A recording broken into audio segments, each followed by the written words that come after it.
La mission du jour, ça va être d'enlever ces plaques en fibrociment là, donc en amiante, sur les anciens poulaillers. Donc il y en a jusque là. Et dans l'ancien squat là que j'ai montré la semaine dernière, qui est derrière, il y en a aussi. Donc on a une douzaine de plaques à enlever. Donc on a acheté des combis spéciales pour ce genre de travaux, des masques, des gants. Et puis on va essayer de s'y mettre tranquillement. En faisant attention. En faisant attention.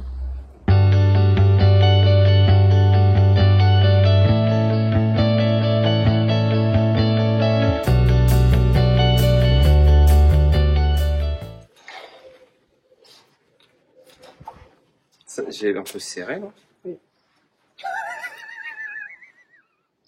Tu filmes? Oui. Tu prends un cap? C'est pas sûr. Peut-être que je le mettrai en ralenti.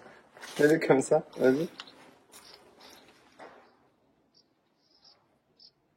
Sans dans les mains. C'est bon.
On a tout viré, ce qu'il y avait du coup dans l'ancien squat. Donc là, il n'y a plus rien, il reste un petit morceau de palette à évacuer. Et tout est vide. Donc là-bas, il y avait un lit. Là, il y avait une cuisine avec un gros bac en métal pour faire glisse de poubelle, une gazinière, puis des poubelles partout, des trucs partout. Là, il y avait une cuve, un réservoir d'eau de 1000 litres qui était complètement pété en deux au niveau du plastique, donc il servait à rien. Là, il y avait deux énormes bacs en métal qui servaient de poubelle, qui en avaient un petit peu partout. Bref, on a fait le tri, on a fait le rangement, tout est viré. Ça nous a pris encore une remorque et quelques en déchetterie. Et on va s'attaquer maintenant à enlever la structure, parce qu'en début de semaine, on a pu enlever du coup les toits, les plaques en fibrociment qu'on a apportées à la benne à amiante. Et du coup, maintenant, on va virer la structure. Et puis, ça nous aidera aussi à faire le ménage sur ce qui reste sur cette partie-là. Bon, là, on n'a pas d'excuses. Mais par contre, à partir de là, tout ce qui est là en hauteur, en fait, c'est tout pris. Et dans la structure, c'était pris dans les toits. C'est tout enchevêtré et c'était... J'ai pas réussi, hein. J'ai pas réussi à tout virer. On se croirait dans La Belle au bois dormant, il y en a partout. Et en fait, une fois qu'on aura viré la structure, on pourra les attaquer aussi de l'autre côté. Donc ce sera peut-être plus simple. Et pour la petite histoire, du coup, j'ai discuté avec l'ancien propriétaire, les gens qui nous ont vendu. Et ça, et ben en fait, c'était la cuisine d'été, si on peut parler comme ça, des locataires de notre cher voisin qui a le petit morceau de terrain là entre les deux. Donc en fait, non seulement on s'est tapé ses poubelles en quantité astronomique, enfin leurs poubelles à ces locataires, en quantité astronomique à virer, et en fait ils s'étaient approprié l'ensemble du jardin, et donc là en fait on a encore viré leur cuisine d'été, leur jardin, leurs poubelles, leurs couches sales, leurs canettes de bière. Ça commence à faire beaucoup.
Là, on a fait le tri également.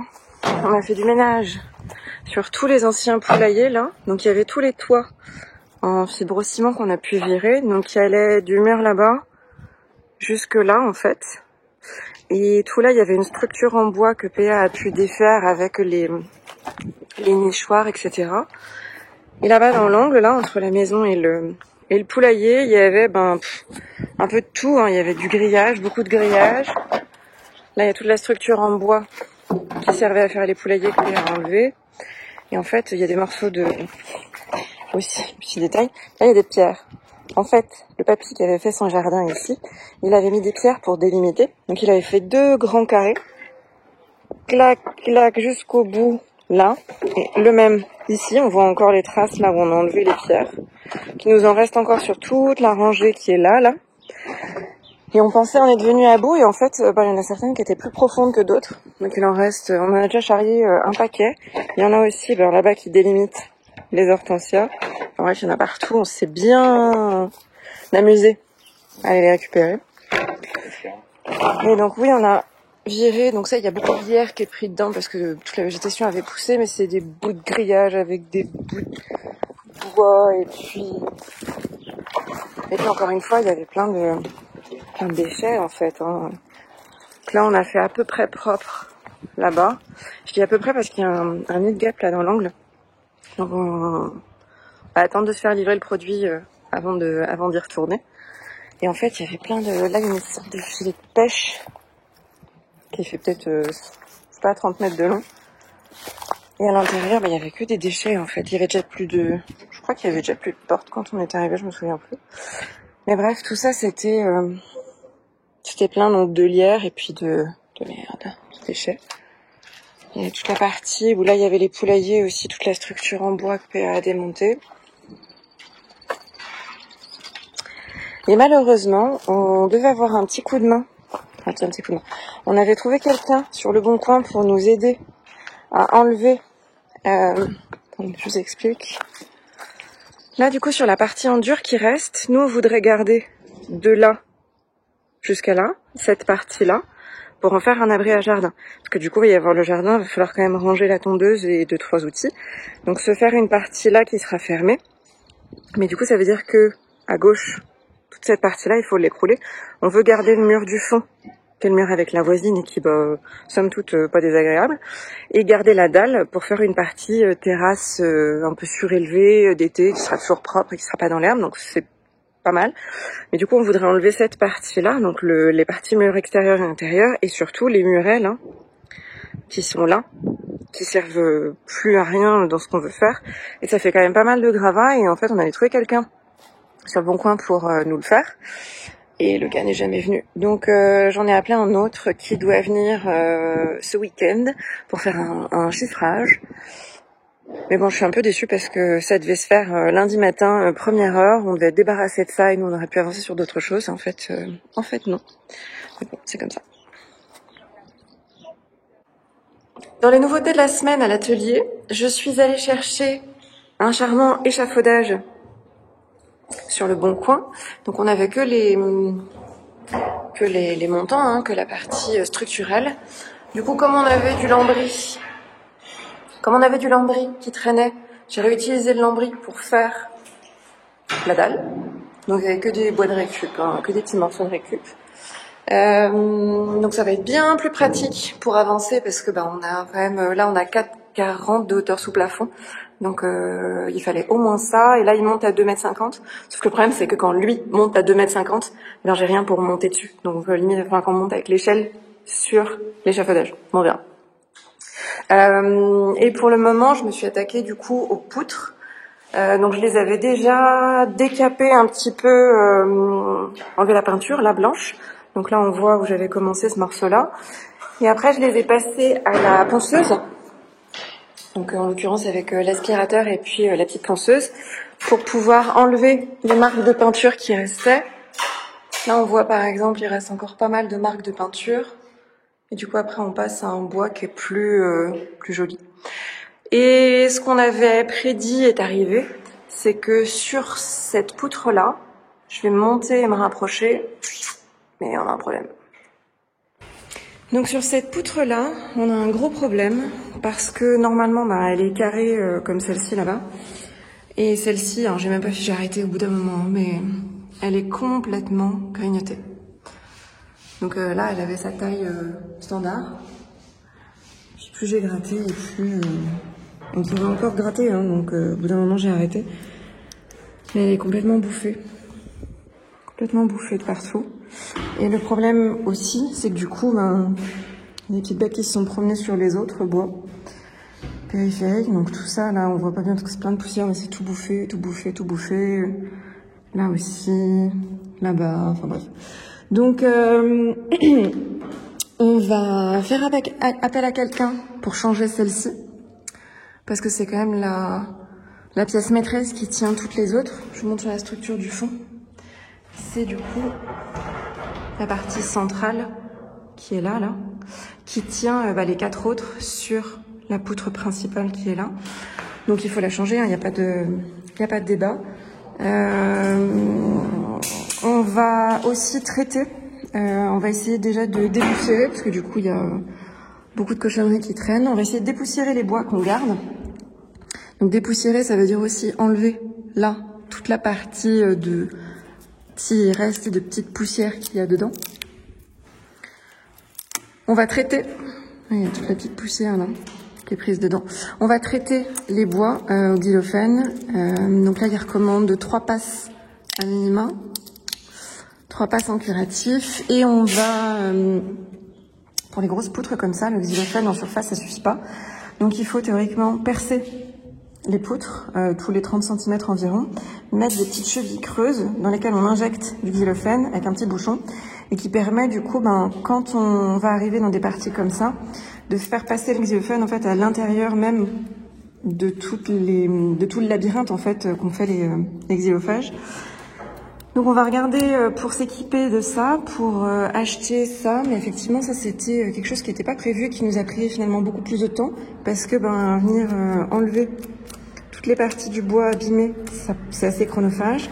Et là il va falloir qu'on brosse tout à la brosse métallique pour enlever la poussière qui reste bloquée, parce qu'elle est dure, c'est de la poussière pleine de bave, donc elle est dure, elle ne part pas toute seule, elle ne part pas à l'aspirateur. Donc on va gratter, dépoussiérer, et puis après il faut tout mettre au xylophène. T'es content?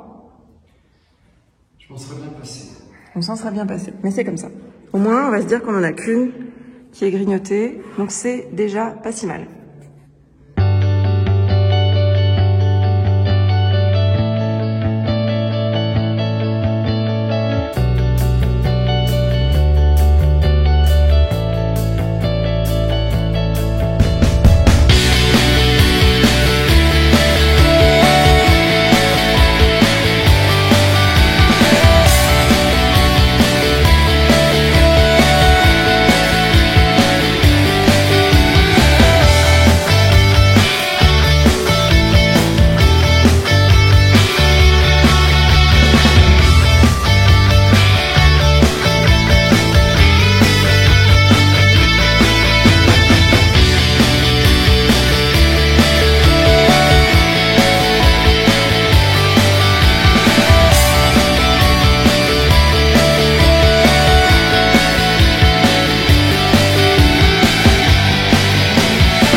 Sur cette semaine que vous avez vue en vidéo et sur ce qu'on a fait.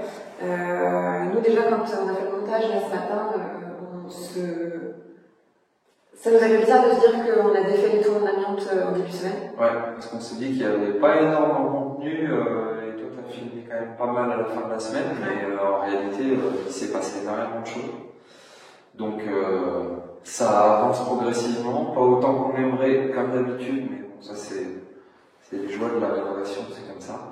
Mais on voulait justement faire un petit point sur ce qu'on a fait cette semaine, comme ça ça nous permet aussi de nous rendre compte de l'activité, du suivi de l'activité tout simplement. Sur l'amiante, on s'est un peu fait surprendre, on ne pensait pas que c'était aussi lourd. Sur le poids. Ouais, on pensait pas que c'était aussi lourd. Alors pour le moment c'était gérable, mais le poids c'était affolant. Je pense qu'une plaque on devait être à bien 50 kg. Non, je pense pas. Je sais plus ça, mais c'était très lourd et j'ai pas filmé parce que j'avais plus de batterie. Parce que ce que j'ai mis en accéléré là, il y a quasiment 2 heures de film en réalité. Et derrière ça, on a rassemblé les plaques et on les a emballées parce que pour pouvoir les emporter à la déchetterie, il faut les emballer hermétiquement. Donc on les a emballés déjà dans une première bâche à peinture un peu épaisse, une bâche de sol, et après on les a filmés avec du film étirable et de déménagement, là, les grands rouleaux. On les a filmés et scotchés. Et en fait, on avait peur de manquer de bâches. Du coup, on a fait des paquets de 3 plaques de fibro. Et en fait, il y avait un indice dans le terme de fibro-ciment. Mais en fait, c'est hyper lourd. Oui, c'est très lourd. C'est très lourd. Et on aurait dû clairement faire des paquets de 2 plaques plutôt que de faire des paquets de 3 plaques. Les gardiens de la déchetterie qui sont adorables nous ont vus avec ça et effectivement ils ont bien fait comprendre que c'était trop lourd et qu'il fallait faire des paquets plus légers. En gros, ils faisaient on va dire 2 mètres, une plaque de placo, je dirais 2,50, 120 à peu près. Oui, ça doit être ça. Ça doit être ça à peu près. Donc là, rien qu'avec ça, 40-50 kilos. Enfin bref, c'était hyper lourd. Le fait de les enlever en combinaison de plongée, là, on a eu la bonne idée de faire ça un après-midi pendant les très bonnes chaleurs qu'on a eu au début de semaine, donc il faisait 35-37 au soleil. Et on était dans des combinaisons étanches. Donc c'est-à-dire que déjà quand on a enlevé les combinaisons, moi j'avais juste un petit morceau de tissu sur la hanche qui était encore sec, et tout le reste était complètement détrempé. Et surtout on s'est senti mal une paire de fois en fait. Il fallait faire ça le matin. Il fallait faire ça le matin, il fallait faire ça pas en plein soleil. En bout d'un moment, on s'arrêtait toutes les 10 minutes pour s'asseoir à l'ombre parce que mais c'est un malaise quoi. Parce que ça faisait beaucoup d'un coup. Ouais. Donc c'est une sale partie qui nous a un petit peu mis un coup d'arrêt aussi dès le début de la semaine. L'avantage c'est qu'on a réussi à évacuer tout en un seul trajet. Ouais, on a tout fait en une fois, mais ça nous a coupé et le moral, et l'envie, et la force, quoi. Enfin, franchement, à 2, c'était hyper physique. Et l'autre avantage, c'est que c'était gratuit. L'enlèvement et la dépose était gratuite en déchetterie. Et ça, c'est un point important parce que on parle souvent du coût du désamiantage, notamment sur les toitures, certaines façades qui sont en tuiles spécifiques avec de l'amiante dedans, ou des conduits fibreux, ce genre de choses. Et finalement, nous, on a eu la chance d'avoir une communauté de communes où les dispositions sont prises pour avoir la gratuité de dépose de l'amiante. Ça, c'était un point important. Un autre truc bien dur moralement qu'on a fait cette semaine, c'est finir de vider le jardin de tous les déchets. Si c'est fini, t'exagères. C'est fait 95%. T'exagères. Mais vider tous les déchets, tous les gravats, toute la merde en fait des anciens locataires. Vous verrez, il y avait un appentis qui avait été créé, donc il y avait la partie toiture, mais à l'intérieur c'était des poulaillers, donc tout était avec des tablettes en bois, avec des tasseaux de partout, et puis les déchets, il y en avait une tonne. Et vous verrez ça dans la prochaine vidéo, la semaine prochaine. Oui, non, c'était c'était la semaine dernière, cette semaine. Oui, mais là, t'as pas refilmé sur... Si, j'ai tout refilmé. Non, je comprends pas. Mais du coup, ouais, ça, vraiment, c'était chiant aussi à faire parce que, nettoyer les déchets des autres, ça nous a bien plombé le moral aussi. Non, oui, comme ça, hein, quand c'est squatté, il faut bien qu'il y ait quelqu'un qui passe derrière et qui nettoie. Ça fait partie des risques du métier, on va dire. On a eu ça, on a eu la surprise de la poutre aussi cette semaine. Moi j'ai passé un sacré bout de temps à y penser, à les gratter, à les gratouiller, à les aspirer, L'objectif c'est de finir aujourd'hui. L'objectif c'est de finir aujourd'hui. Là, on est dimanche. Et du coup, l'idée c'est de finir la partie poutre au maximum aujourd'hui. En tout cas, celle-ci sera faite. Celle-ci en grande partie. Voilà, ce sont des objectifs réalisables, mais ça peut le faire, on peut finir. On pense aux 80, donc avec un 80, on arrive quand même à avoir le gros des aspérités et on est bien équipé en termes de matériel, c'est ça l'avantage. En dernier point un peu embêtant cette semaine, on s'est battu pour passer des commandes de matériaux. Oui. Je ne pensais pas devoir me battre autant pour passer des commandes. Donc en fait là on aimerait se fournir chez un des plus gros magasins de bricolage de France, dont le nom est en Bobo. Et en fait, on a une commande, donc on a la structure métallique pour le placo, l'isolant, toute la partie sanitaire pour l'atelier, les sols, les portes, tout le parquet pour l'immeuble, tout le carrelage pour l'immeuble, plein de petites fournitures, etc. Un début de peinture. Toute la sous-couche pour l'ensemble des bâtiments. Du matériel. Choses sanitaires, un ballon, enfin bref, il y a pas mal de choses et on arrive à un total, aux alentours des 12-13 000 euros. Sur une première commande. Sur une première commande, et en fait, je ne pensais pas que c'était aussi difficile de passer des grosses commandes chez des magasins de bricolage, parce que du coup, ils raisonnent par rayon. Ils raisonnent par rayon, donc c'est-à-dire que c'est compliqué. Et c'est-à-dire que ça fait maintenant 3 jours que j'attends qu'on me rappelle pour pouvoir passer cette fichue commande. Et en fait, nous, surtout, ce qui nous bloque, c'est qu'on ne peut pas aller en magasin pour faire cette commande-là, parce que les quantités sont astronomiques. On commande 115 plaques de placo standard. Je ne vais pas aller avec ma petite remorque demander 115 plaques de placo à la Cour des matériaux. Donc l'idée, c'est de se faire livrer. Et en fait, comme ça dépend de tous les rayons, c'est hyper compliqué finalement, alors que moi, ça me paraît pas si dur que ça. Et le fait est aussi qu'on a déjà réglé, on a commandé toutes nos fenêtres.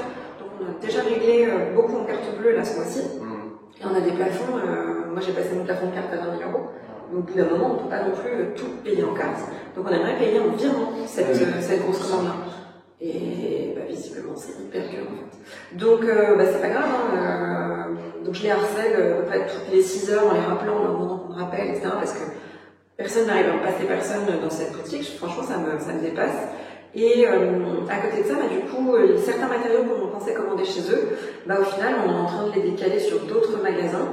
Et on va faire, au lieu de faire une commande à 12-13 000 euros, on va peut-être faire une commande à la moitié, quoi. Donc c'est juste dommage pour eux. Mais au bout d'un moment, on ne peut pas attendre non plus des plombes. Et en plus, on se fait balader et les process ne sont pas clairs pour eux en interne.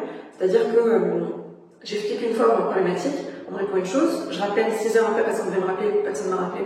Et on m'explique autre chose, et on me balance vers quelqu'un d'autre, et ainsi de suite, ainsi de suite. Ça va devenir fou cette affaire. Ouais, donc il faut trouver une solution de ce côté-là, et la solution à trouver, c'est de scinder les commandes, et puis de prendre là où c'est le plus simple. Il y a d'autres fournisseurs qui sont plus conciliants. Ce sont des fournisseurs qui sont plus habitués aux pros, voilà, qui font des plus habitués aux pros, c'est surtout ça. Donc on va réorienter et la dernière chose c'est que du coup on devait avoir cette semaine quelqu'un qui venait nous aider à casser les poulaillers là. Qui nous a lâché. Qui nous a fait faux bond, alors pour une raison qui était peut-être vraie mais c'est pas le sujet en fait, c'est juste que nous il faut qu'on s'organise derrière parce qu'il faut que ça avance donc on n'a pas de temps à perdre non plus. Et du coup on a trouvé quelqu'un d'autre qui vient mercredi prochain. Théoriquement, mais c'est sûr. C'est juste que il y a le matos à fournir, donc heureusement, encore une fois, qu'on est bien équipé, que j'ai un marteau-piqueur, une masse, sac à gravat, qu'on a tout le matos nécessaire, la grosse meuleuse, et qu'on a fait une partie des plans, etc., pour qu'ils puissent casser à tel endroit, tel mur, machin, parce que sinon, on avancerait encore moins. Donc on espère que mercredi matin à première heure il va venir. Voilà. Et puis. On estime à 2 trajets déchetterie, il y a des murets. Et surtout on a acheté aussi une boulotte à gravat. Ah oui. C'est plus pour l'immeuble mais ça va nous servir aussi pour ici. Parce que du coup les poulaillers sont juste derrière derrière l'atelier dans le jardin. Et en fait pour accéder la remorque elle est de ce côté-là parce que pour accéder au jardin on ne peut pas y aller en voiture. Donc on va pouvoir aller à l'atelier en fait pour carrément déverser directement depuis la porte juste ici. Et on pourra déverser sur la goulotte directement en mettant la remorque à cul. Par contre, il faudra protéger le sol de la remorque. Oui, on mettra une plaque. Donc voilà, ça avance quand même bien finalement. Enfin, c'est bien de faire la rétrospective aussi de ce qu'on a fait cette semaine pour se rendre compte parce que les jours s'enchaînent, ils se ressemblent un peu tous. On a l'impression à avancer et finalement on avance. Finalement ça bouge pas. C'est juste ici, là, il faut vraiment mettre un coup parce que sinon on va vite désespérer. Parce que les volumes sont grands et il faut qu'on... Si j'arrive à passer cette saloperie de commande, on va pouvoir commencer l'isolation. Railler les toits, railler les murs. Commencer. Commencer la plateforme ici. Ouais. Objectif de la semaine prochaine. Objectif de la semaine prochaine. Poutre fini ce week-end, ça c'est sûr. Traitement xylophène imminent. Finir la partie jardin, donc on l'a dit, casser les appentis, casser les cabanons, ce genre de choses. Ce serait bien dès qu'on évacue les ronces, même si là pour le coup on n'a pas le matériel, on n'est pas équipé et on n'a pas trop envie de le faire non plus. Donc moi je pense que la semaine prochaine le jardin il est fait, fini, terminé, on n'y reviendra plus. Et on laissera l'herbe repousser tranquillement. À voir si on met un peu d'autoculteur ou pas pour que tout soit propre, on avisera. Parce que c'est des anciens jardins potagers, donc il y a des sortes de bosses qu'il faudrait niveler, casser. On le fera, on avisera suivant les efforts qu'il faut fournir. Mais voilà, et puis nos fenêtres arrivent quand? Elles arrivent dans 2-3 mois. Non, elles arrivent entre mi-septembre et fin septembre. Voilà, donc c'est pour ça qu'on ne pourra pas encore casser toute la partie fenêtre. On va dire casser parce qu'on va être obligé de les casser. Moi je dirais bien l'objectif de la semaine prochaine, commencer la démolition dans la partie meuble. Oui, ou alors commencer la partie tri. Parce que du coup, on a fait déjà 2 trajets chez le récupérateur, chez le ferrailleur, parce que il y avait beaucoup de métaux et dans l'atelier et dans le jardin. Ouais. Dans le jardin, on a trouvé du plomb, on a trouvé des cuivres, on a trouvé plein de trucs.